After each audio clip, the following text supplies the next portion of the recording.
Kuringana na riboti ĩrĩa ikinyĩtio mbere ya rũhonge rwa kũrũa na ungumania EACC, Minista Mwangi Kiunjuri nĩetirie ihaki rĩa mũigana wa mirioni 20 nĩguo ndakahĩtũkie watho mũritũ wa gũtongoria mĩgendere ya ikundi itarĩ cia gĩthirikari. No Minista Kiunjuri nĩareganĩte na ũhoro ũcio. Tumeangalia hiyo barua. Na kwenye hiyo barua kwanza hakuna wakili yote ameweka ile muhuri yake kusema ameona hiyo barua.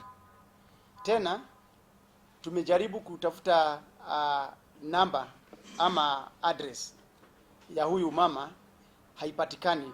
Aroiga kũrĩ na njama ya kũmũthũkĩria rĩtwa na kũhotomia wĩra ũrĩa ũrarutwo nĩ ministry yake harĩ kũnyorokia maũndũ honge-inĩ iria itarĩ cia gĩthirikari. Maũndũ macio nĩ hamwe na kũnyihia kĩgĩna kĩrĩa ikundi itarĩ cia gĩthirikari ciamũkagĩra kuma mabũrũri ma nanja.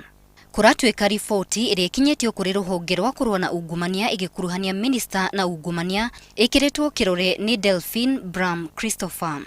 Nimeandikia immigration director ili atuelezee kama kuna mtu kama huu, manake yeye anasema si Mkenya. Kuringana na ndũmĩrĩri ya arũgamĩrĩri a honge ithatũ itarĩ cia gĩthirikari bũrũri-inĩ, mũndũ ũcio ndoĩkaine na matiũĩ arũgamĩrĩire rũhonge rũrĩkũ. Gladys Kigo, Inooro TV.